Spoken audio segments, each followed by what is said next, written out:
friends, welcome back to my channel. Today I'm going to show you a super delicious recipe. This is one of my all-time favorite, mutton biryani.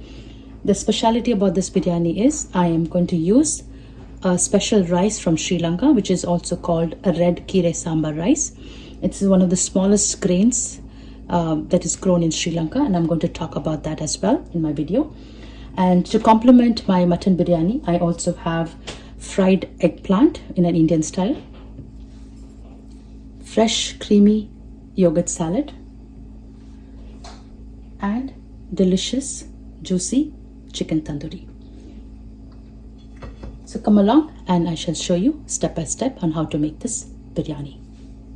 So for my mutton biryani recipe, today I'm using a very special and unique rice which is called the red kire sambar raw rice. Now this rice is specially grown in Sri Lanka. This is the smallest grain that is available. And again, this rice grain is full of flavor, has a fluffy texture, and absolutely delicious by itself as well. Even if you just cook this rice by itself, it's very delicious. For the mutton biryani, it's absolutely delicious. Now this particular rice grain, I got this from my local Indian grocery store. For the 10 pounds, I paid about $16.99. But this package is also available online for like Amazon, Walmart, other Indian grocery stores as well. But the price is double. So if you get hold of this particular brand in your local grocery market, this is absolutely a must have in your pantry. This is definitely our new favorite, especially for the biryani. So 8 medium-sized red onions, thinly sliced. So here in my spice blender jar, I'm going to go ahead and powder some whole spices. Here I'm going to take 2 pieces of cinnamon sticks, 8 cloves, 2 green cardamom and 2 black cardamom,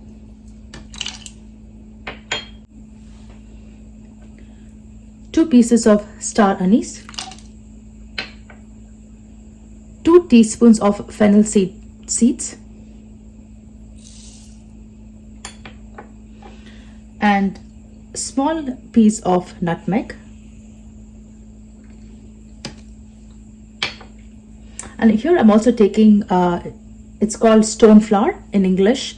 In Tamil it is called kalpasi, and in Hindi it is called pattar kaful. So I'm just taking a little bit, almost like a tablespoon of stone flour, and 15 fresh curry leaves. Now let's go ahead and powder these whole spices.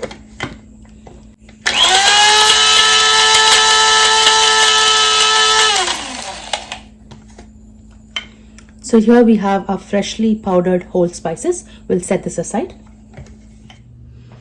So for this recipe, we will require 100 grams of fresh garlic, which is peeled and washed, 75 grams of fresh ginger chopped, a handful of fresh mint, a handful of fresh cilantro, 10 green chilies, this is on the spicier side, and 1 cup of fresh yogurt. Here I also have 1 kilo of fresh clean mutton, which is also called the goat meat. Now I typically go to the butcher and specially request for the front legs. The front legs are more tender and soft compared to the back legs, and you can always ask for a medium-sized meat. So this is cleaned and washed.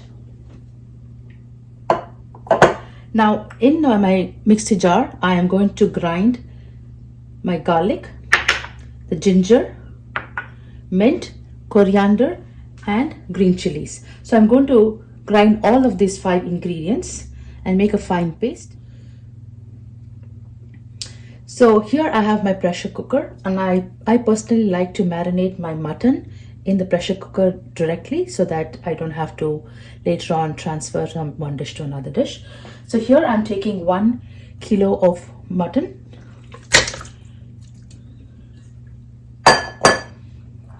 To this I'm going to add 1 cup of fresh yogurt, And here I have my the 5 ingredients that I just ground into a fine paste, and I'm going to just take half of it and put it into the mutton.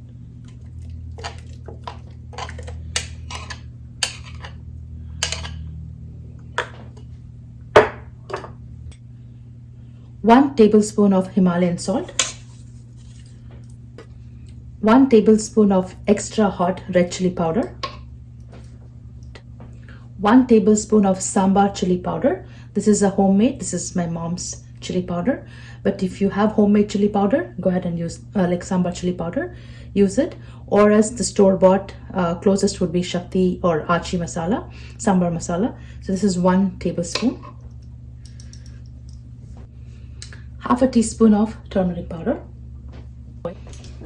And about 2 tablespoons of oil.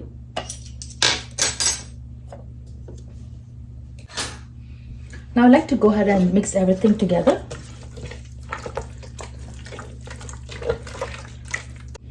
So I like to marinate the mutton overnight, or if you don't have time, you can at least do for a minimum of 2 hours. So I'll go ahead and put this in the refrigerator and we shall come back later. So here the mutton has been marinating overnight. So I'm going to go ahead and pressure cook this for 2 whistles. The reason is because the mutton is very tender. I will require only 2 whistles for this meat to get soft and tenderized.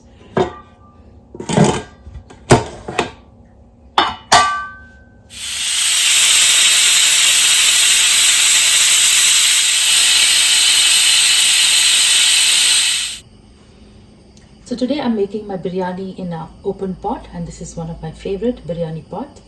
To this I'm going to add about 3/4 cup of olive oil. So the oil is nice and hot. To this I'm going to add about 1 teaspoon of caraway seeds, 4 bay leaves,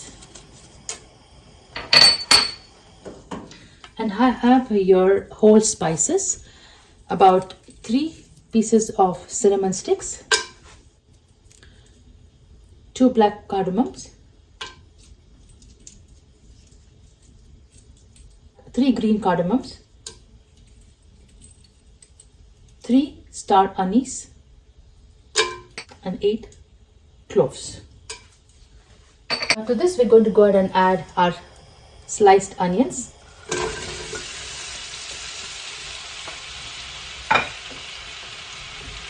And we'll cook this onions until it's nice and golden brown. This will take anywhere between 15 to 20 minutes. So this is a very interesting wooden spoon. As you see, it's quite long handle. This is called spoon pozole. The Mexicans use this to make their soups. It's nice and big. It's carved out of wood. It's 1 piece. I actually got this from the Mexican grocery market in their cookware section. This is really helpful for me, especially when I make biryani, and this pot is really big and it's very easy and convenient for me to stir my ingredients as well as the rice. So I really love this spoon, which is also called as pozole. So the onions are nice and caramelized. This is exactly how you want it for a biryani, because this is what adds nice flavor to your biryani. Now to this, it almost took me about 20 to 22 minutes to get to this level of caramelization. Now to this, I'm going to add our remainder of our ginger garlic paste, coriander, green chilies, and mint.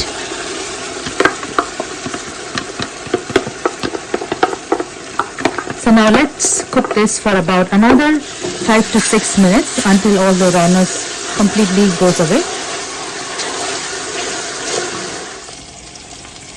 Now here our mutton is cooked nice and tender.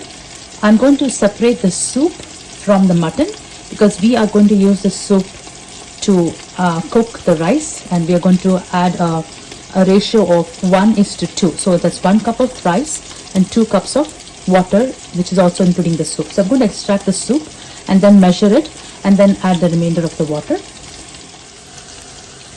So for 1 kg of mutton biryani, I'm taking about 3 medium to large red tomatoes. They're nice and ripe. So I'm going to wash them and chop them finely while our masala is getting roasted in the oil. Now we'll go ahead and add our chopped tomatoes.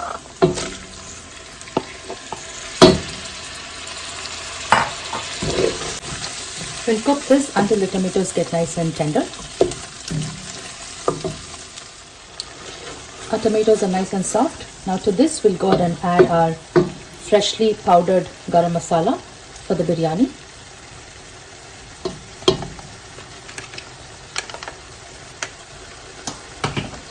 I will let this roast for about a couple of minutes.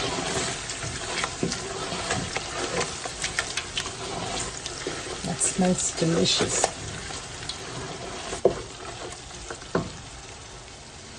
Now our powdered spices are nicely roasted. Now I almost collected about 4 cups of mutton stock. Now I'm going to add this to the pot. This is 4 cups. And I'm going to use 1 cup of organic Thai coconut milk. This is very delicious. I'm going to add about 1 cup to this pot.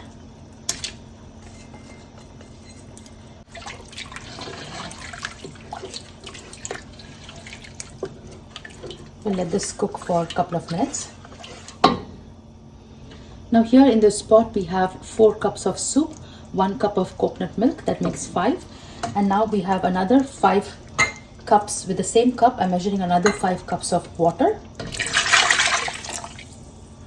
So that makes a total of 10. So if you remember, I initially said 1:2. So we have 5 cups of rice and it's going to be 10 cups of water. Now I'm going to add another 1 extra cup of water. So whenever you make biryani in an open pot, the total amount on top of that, you always add 1 extra. So that helps your rice to cook really well. Now let's go ahead and cover this pot with a lid and bring this to a complete boil. Now our biryani water has come to a complete boil. To this I'm going to add about 1/4 cup of homemade ghee. This is my homemade ghee and I have the recipe on my channel. This is 1/4 cup. And I'm taking 1 whole lemon. So the juice of 1 whole lemon.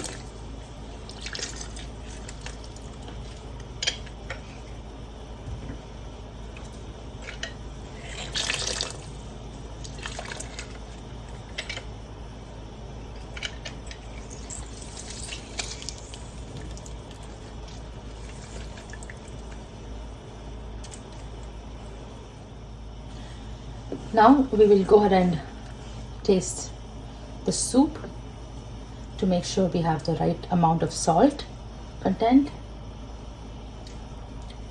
Alright, now to this we definitely need more salt. So I am going to add about 2 tablespoons of chicken bouillon. Now if you are not a fan of chicken bouillon, you can go ahead and add salt. But for biryani, I'm going to add about 2 tablespoons of chicken bouillon. That's how much I need for this at this point of time. Now we'll go ahead and add our cooked mutton.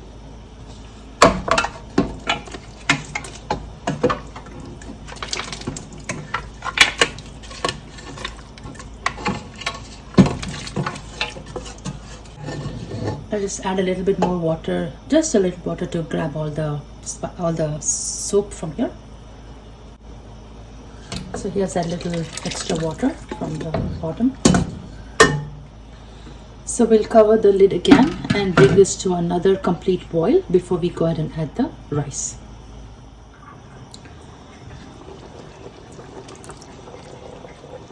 Now the water is completely boiling. This is the very stage where you want to make sure your salt, your spice level, your all the taste is perfectly fine to your liking. Now we will go ahead and add the rice.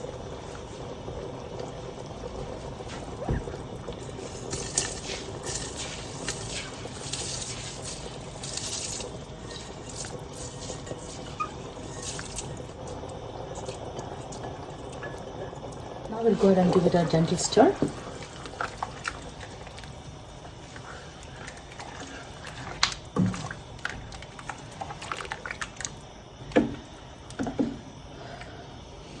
Now we will go ahead and close the lid once again and cook this rice on high flame for exactly 10 minutes.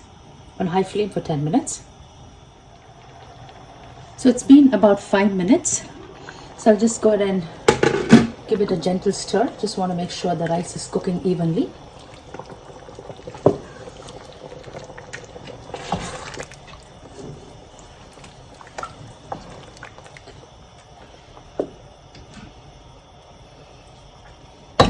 So we'll let this cook for another 5 minutes on high heat. So it's been about 10 minutes. So give it another gentle stir. I'm just going to lower the heat. We still have some water here.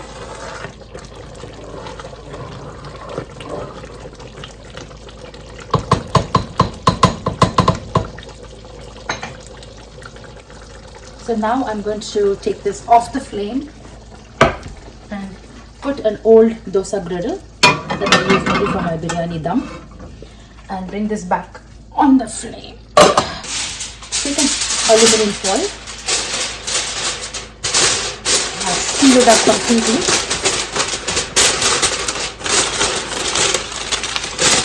Make sure there's no air escaping.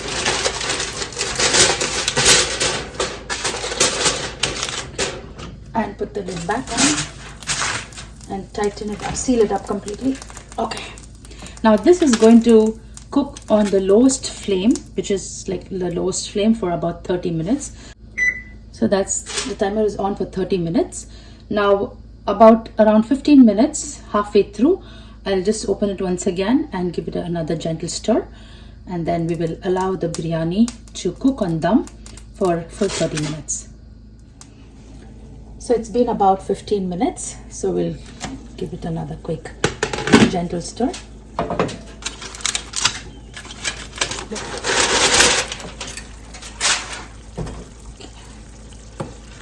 The water is almost evaporated. It's looking good. Just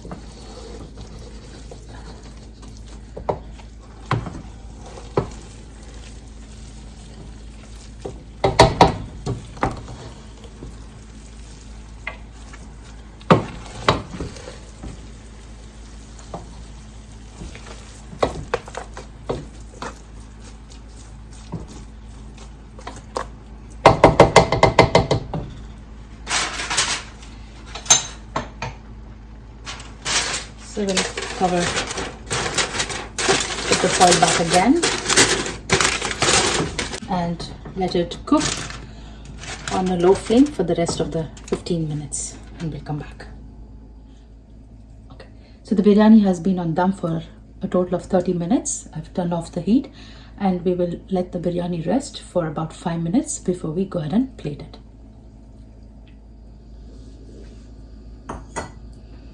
Alright, let's go ahead and open up our biryani.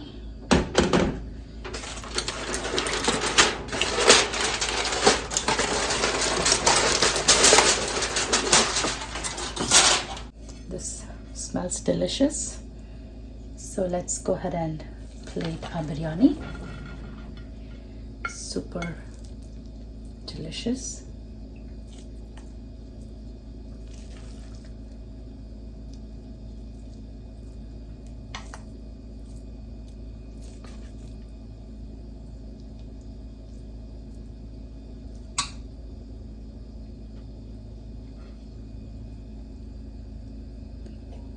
Super hot, super delicious, and perfect biryani. This is one of my favorites. So friends, I hope you enjoyed watching my recipe on how to make the mutton biryani step by step. And thank you for watching.